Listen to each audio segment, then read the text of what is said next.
Welcome to Fortune Friday, an interview series where I speak with entrepreneurs about money, the lessons they've learned, relationship with, and the big dreams for their business and lifestyle. My name is Connie and I am a cash flow and business mentor. And on today's episode, I am chatting with my friend Hilarie Mae Dahl. Hilarie Mae is an energy alchemist specializing in intuitive business and personal development. She developed her own modality of vibrational medicine, which she calls Energy Alchemy. And the focus of EA is to provide clients with the support they require for self-healing, dissolving their resistance to growth, and tuning to the vibration of their desires and deepest joy. Hilarie's goal is to help clients stay fully resourced while they navigate their path into a new state or circumstance. And that could be from whether they're building wealth or their reach, letting in more love and pleasure, expanding their consciousness or spirituality, refining the use of their own gifts, or changing how they contribute to the world through work or their philanthropy. And I will say, I have turned to Hilarie at times when I am stuck in my own business, and it's amazing to see what can happen when you get some energy blockages moved. And the top three things I really enjoyed about our conversation today, she shares one of her earlier memories, whether or not she loves numbers or hates numbers. She always liked the numbers, the math games when she was younger, because they made her feel more tidy. And I just really love the word tidy when it comes to math. And then her roadblock shares is something that can happen in our first year, that fear cycle of we've let our jobs go, we're ready to fully commit to our business, and still how we get in that stuck of like lackness of like, we're not going to have enough. Oh, we're fine. We're not going to have enough, and that ongoing cycle. But she shares a unique way of how she got herself out of it and her big dream. I loved her big dream. It really helps define why I do Fortune Fridays. It's not always about making seven figures. It's about making the business work for you. So I really appreciate her sharing her big dream with us. Anyway, I had a great time on this interview. I hope you enjoy it. So without further delay, here's Hilarie. Well, welcome, Hilarie. Thank you for joining me for this Fortune Friday interview. Thank you so much for having me. I'm so excited. Money is my favorite. So money's your favorite? Well, why I have you here. Some people might recognize you from Out of the Box series that we did. But I love the idea that your tagline, or the thing you say the most, is follow the energy. And of course, as an energy alchemist, that makes a lot of sense. So first, we might want to start with telling people what an energy alchemist does. Sure. So an energy alchemist is a title I made up. So I'm just going to be real transparent about that. And so what I've done is create my own modality for energy work, in which I get to talk to people's energy and have conversations with their energy, and really be the battery pack so that their biofield can complete processes it already needs and wants to do. Right? Because our energy field is so smart, just like our bodies, right? They know what they need to do. They know how to function optimally. And most of the time, that's just kind of us getting out of our own way and providing it with enough energy to actually complete those processes. Oh, love that. I love that. And I love that. Have you always been aligned with the energy? I mean, if we take you back to your first memory of money, are we going to see something aligned with that, or later? I mean, I had, just like everybody, right, lots of stories about money growing up, right? I was absorbing everything like a sponge, and some of what I was absorbing was not the most efficient use of money, not the most fun use of money. So yeah, right. As with everyone, I had a lot of stories about money. And I think in particular, the one that came up the most for me was that using money to take care of myself was a burden. And so I've always felt money, right? Like I could always feel the energy of money. And I was always really excited by that. But then I had all of these like goopy stories, right, around me that kind of clouded that and made it confusing, right? Was my experience of money the right thing, right? That excitement, that fun, or was it all these other messages around me that were right? So there was, it was kind of conflicted as I was growing up. Yeah, I could totally get that, because as you were telling that story, of course, yeah, the first time money came in, we were so excited to get it, you know, it was so like, oh, you know, and then the piece that we would learn, oh, you have to be responsible, you have to do it for, I think that's why grandparents get a good rap for money, because they're like, no, let's go have fun with it, you know, or that fun aunt or uncle, like trying to, you know, no, let's just go do fun things with it. So totally. Interesting. So yeah, so you knew that there was something going on there. Definitely. And is that because your parents or your household or the family you were raised in, did they give you some understanding of how money was used, or were they entrepreneurial at all? So the dad who raised me is great with money. He knows what to do with it. He knows how to manage it. He knows how to make it grow. And I definitely absorbed some of that through osmosis, which is great. But I did not grow up in an entrepreneurial family at all. So I didn't have examples really in my early childhood and adolescence of people owning businesses. It wasn't until I got my first job, which was at a local health food store, and it was owned by a woman in our community. And she was really the first look I had at a woman business owner. And I have this very clear memory of her husband was a volunteer firefighter. And so she would keep the radio on and listen to all the calls that came in. And one day a call came in that had her concerned, and she wanted to go home, right? To be able to listen from there, to be there when he got back. And so she closed the store like an hour early. Mm-hmm. And I remember I had never seen anything like that, right? That just like, oh, this is my business, so I can do whatever I want, right? And because like, Target doesn't close an hour early when someone wants to go home, right? So every example I had up until that point was very corporate. And she was like, oh, we're going home. And I was like, we are? She was like, yeah, we're going home because I'm going home. So see you later, right? So she closed the store, she went home. And that sort of started something inside of me of like, oh, this is a lot of freedom. Yeah. Yeah. That's an amazing experience to have. What age were you? I think at that point, I mean, I started working there at 14. So it was probably 14, 15, somewhere in there. Yeah. And I was just totally blown away by that. Like, we're going to close the business down early and I'm going to go home to do what I want to do because I feel like it. Yeah. No, not only that, but it's also a good reminder to people that that's why we created our businesses, to have, to have the flexibility. As I will be honest, there were times like, oh, I can't close. I have to do that. You know, that have to, should, could. Totally. Feeling, especially coming from tax, you know, with that ingrainedness that you have to be there to do this, to hit these deadlines. And it required all this hard work. But in reality, it was lovely that you had that experience with a female entrepreneur, because you got that energy of, no, this is part of my life. It helps fund my life, but it's not my life completely. And that doesn't have to be hard. So interesting. Totally. And I think that's always been at the very core of my business, of not doing things that I don't want to do. And I always marvel at that in business owners when that happens over and over and over again, because it's like,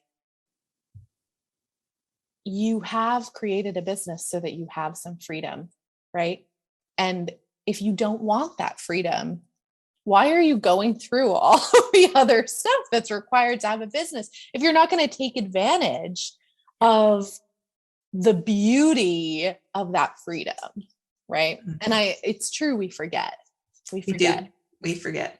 Well, and I think too, as we come in, if we've been in corporate too long and get into our business, that employee mindset really clouds that up a lot at the beginning. And I think clearing out that employee mindset is such a powerful way too, to bring in more flow, more energy to our business, right? Because we're not an employee of our business anymore. We're a collaborator with it. And that is a totally different energy to be in than the, like, my business is running the show and I work for it. As you were saying that, what triggered for me was probably some subconscious things too, as people grow their business and they might become an S Corp, or even LLCs. They're like, my business needs to pay me, because even the cash only system I talk about, and it's, again, you got to be an employee of your business. So I'm seeing how that wording might get people stuck a little bit, is because then we're like becoming, it's important that your business pays you. It's important, but are you stuck in that lack mindset of an employee that employees can have, that instead of a more entrepreneurial mindset, like your business can pay you whatever your household or lifestyle needs. It's just, you will go out and create it to make that happen. Right. Interesting. Yeah. So interesting, right? It's almost a matter of like separating out that employee mindset from your business paying you. Yeah. Right. Interesting. Yeah. So talking about things that you don't love, is money and numbers one of them? So it's kind of funny. When I was really little, like in preschool, kindergarten, the math games were my favorite ones, because I loved sorting, and I loved, like, it all was just like so tidy. And you could probably tell from my bookshelf, right? I like tidy. Yeah. And so that always felt really good to me. I think as I grew up, I somewhere along the line kind of internalized that, like, I was bad at math. And I don't know where I heard that. I don't even know if that was in my immediate environment or if I heard that from a stranger, like that girls are bad at math, or, some nonsense like that. And I also think my verbal skills were being praised, right? Like, I was a really voracious reader, and I was an excellent speaker, even as a little kid. And so that was being, sort of put up on a pedestal of how good I was at that. And I think the math thing just sort of started to fade into the background. Which was really a bummer, because I needed it when I got into business. So math was not always my strong suit. But I have always loved money, even when I didn't have a lot of it. Right. Yes. I never got into that mindset of like, I hate money. Money sucks. Like, that was never, ever in me at all. I've always loved it. Nice. And I bet the dad that raised you helped instill that too, of like that growth part of it, and that sustainability. Definitely. Well, and I think I got to see that it was a tool. Right. And I think a lot of times, because of how emotional we can get about money, we're not taught that it's a tool and how useful that can be when wielded well. And so that was a huge takeaway for me. And it just made me like money even more, right? Because tools are so helpful and useful. And so I think that was what that really came down to, is I learned that money is a tool. Yeah. Love that. Yeah. I also wonder, I think as you're sharing your story, I saw the either or, which is a lot of the times in school, it's either you're good at math or you're good at speaking or reading or something that happens too. And I've also seen where we can be bad at math because at our young age, we don't want to make the boys seem less inferior. Sure. And we Sure. can at that young age, or at those teenage years, can make our light dimmer Totally. because of that too. So interesting. But Yeah. I love the tidy piece of money. Right? It's tidy. It's very like it's so tangible that I think it's, if you enjoy that sort of thing, which I do, it's fun. It's almost like a game, right? There are all these pieces that you get to move around, and you get to allocate some here and move it over there and grow it over there. And that just always seemed like a lot of fun to me. Yeah, no, I love it. Because I know that when I don't do my Money Monday, my tidying up of my money, it seems a little chaotic to me. So I'm really, I'm really loving this. Oh yeah, that's another nice word for having a date with your money. You're just tidying up the loose ends. Up. Totally. Yeah. And I am with you there. I love doing that. That's one of my all-time, and nothing like, it feels like such a good reset. It's like when you tidy your house or when you tidy your room, right? It's just creating a nice baseline. Well, and energetically too, where it's a form of cord cutting. Absolutely. When you're tidying and you're giving them jobs and you're putting it in the spaces, you're like, okay, great. Thank you. Now here, this is what your job and your purpose is for this next week or month or 100%. so. And I think by doing that, you're cultivating it too, right? It's like when you spend time in a garden, right? The more time you spend in that garden up to a point, the more that garden is going to grow, right? The more you tend to it and cultivate it, the more it's going to grow. I love this. Well, since you've always loved money, you've always had a relationship that it is a tool, you may not really resonate with the word roadblock. A lot of the entrepreneurs I interview sometimes, it's a learning opportunity. But did you have any learning opportunities in your business that were money related? For sure. So for me, like I was not when it came to my business in particular, I was not a like jump and the net will appear kind of person. I walked myself very methodically into being full-time in my business from having a full-time job. And at one point, a full-time job, a part-time job, and my business all at the same time. Okay. Because I wanted financial stability. Yep. And so like, I can say in that whole transition, right after leaving college, and I got a job. And interestingly, by the time I left my full-time job, I was the assistant to the CFO. So I was doing a lot of numbers. Which was incredibly useful. He taught me a ton about money in my business, which is awesome. But not where I thought I was going to end up. And so that transition I made like very deliberately, very carefully, so that I could maintain, like I never missed a bill payment ever in that entire transition, right? I've never been late on a payment in my life. And that was very much by design. And I had people at the time pushing me to take more risk. Right. Because we hear that a lot in the coaching industry. And I had a lot of coaches, probably I would say 4, which I would say is a lot. A lot of coaches ask me to put their services on a credit card, right? Like directly ask me, like, can you put that on a credit card? It's part of that sales script they learned. Yes. Which is, it's hard to say no to, because like, I mean, yes, I could, but I don't want to. Right. And so it was an interesting transition, and it was a very deliberate one that I made sure I stayed like financially solid throughout that whole transition.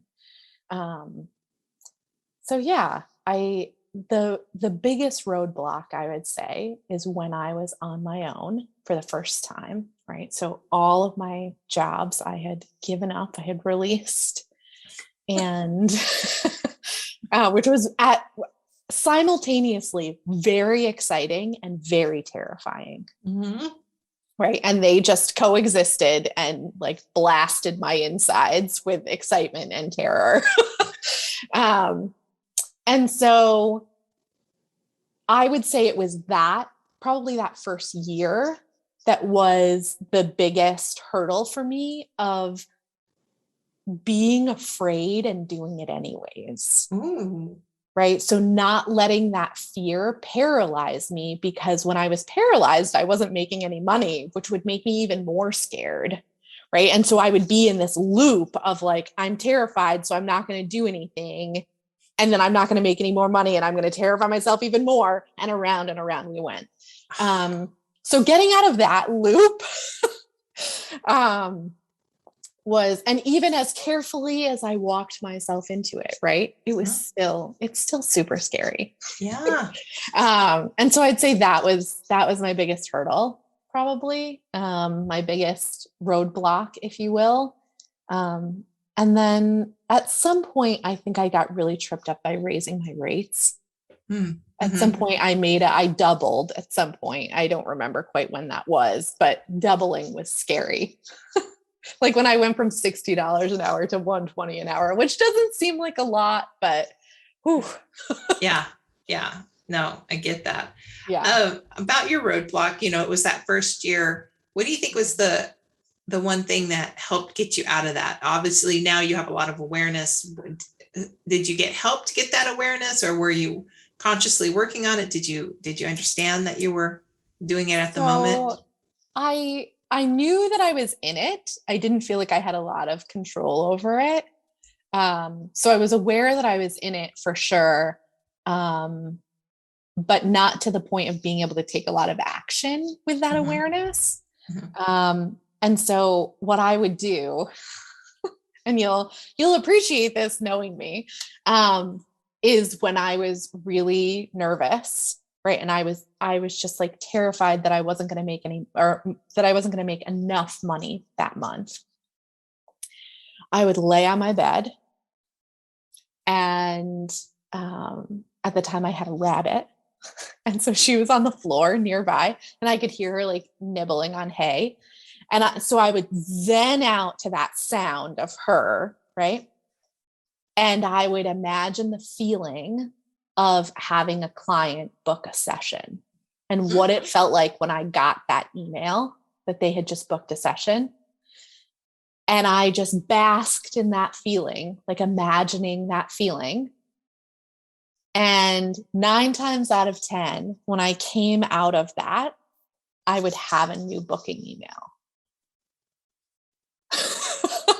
And so that is how I like paper bagged my way through that first year. Is every time I got freaked out, I would just lay down on my bed and I would let that feeling, that like excitement, relief, happiness, whatever, just wash over me. And then I would get a new booking. Yeah. No, that's so awesome. You're in a fear cycle. You're really anxious, and instead of using other external things to calm you down, you were able to self-soothe and self-regulate and dream big. I mean, I think that's the big thing, is that we don't dream enough in our business, like really embody the dream. Sure. Some people that maybe are very number focused would have probably gone to the numbers and crunched some numbers and found some soothing in that piece. But I love this piece about you calling in, of course, as an energy alchemist. Of course, you called in the energy and used your rabbit to help multiply that energy. She has no idea how helpful she was. Oh, wow. Yeah. And I did track my numbers. I did all of that like structural piece. Mm-hmm. But that I wish that soothed me. Yeah. And I know it does for some people. And I'm so jealous of those people because I think that's amazing. But that never helped me. Like knowing the numbers usually only made me more nervous. Yeah. Yeah. So feeling the feeling was what helped me, right? Yeah. It's what helped calm down my nervous system. It was what helped reset my energy. Yeah. No, I think, yeah. Number focused people don't probably listen to my show. They might. I hope they do. Most businesses owners that especially that are on that creative side, that use their voice, use consultants, coaches, things that are on that wavelength are going to need to like stop, pause, breathe, and feel into what they want to create. Yeah, totally. So, and I think that feeling of arrival is really powerful. Knowing what that feels like when it arrives and being able to like conjure that feeling is powerful. Nice. I like that. Yeah. So what is your big dream? Do you have one? So I think in like true Gemini fashion, it changes a lot. I'm going to own that fully. It changes a lot. And I'm cool with that. That feels good to me, to let it like kind of always be shape-shifting. Mm-hmm.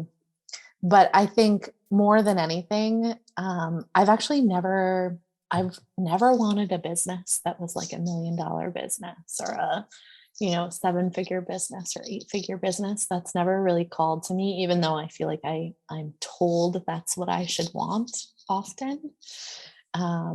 That's not my big dream, really. The big dream is honestly a multiple 6-figure business that stays steady. Right? That stays steady so that I can go play, so that I can go do other stuff. Because ultimately what I would like to do with my money is have a hobby farm. That doesn't make any money. I'm just funding it. So I'd like to have a farm one day, and I love to travel and spend as much money as I want on books and, stuff like that. So really that's the big dream. It's not like splashy or spectacular. It's that like 6-figure steadiness. Yeah. And you staying steady. I mean, that's how you started your business, was that steady path. And so creating that stability in there, but the stability that allows you to live your life fully, like having the hobby farm. Now, do you just want to invest in a hobby farm, or do you want to have like property and like participate in the hobby farm? Oh, I want to participate. I want to be a farmer. That doesn't have to worry about my farm producing income. Mm-hmm. I don't want that to be my primary source of income, because I love what I do and I want to keep doing it. But I want to play at farming. Oh, I like this. Awesome. I think it's a good spot to end in an inspiration of what obviously your business allows you to do some of these fabulous things and your dream. Can you share a little bit of gratitude that you have for your business? Yes, totally. So I think the biggest thing for me is freedom, right? Is I can do what I want when I want. I don't usually work more than 4 hours a day, which is by design. And I'm so insanely grateful for that. And it also funds other amazing things like travel and horseback riding lessons and a vocal coach and, stuff that has nothing to do with work, that allows me to live as spherically as I want to. Oh, I love how your business adds that so much to your life. Wow. That is inspirational. Awesome. Thank you. Yeah, that's kind of juicy. It is juicy.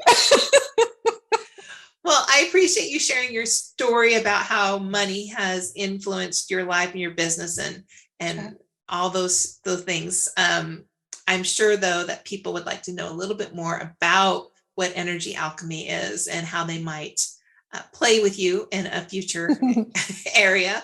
How can people get a hold of you, or what would you like them to do next? Sure. So they can go to my website, hilariemae.com, HILARIEMAE.com. They can also find me at that handle on Instagram, which is really the only platform that I play on. And they can email me, healing@hilariemae.com. And that's it. Yeah. That's where I am. Yeah. I would say, check out her Instagram. She has a lot of fun over there, but also just have a call to find out.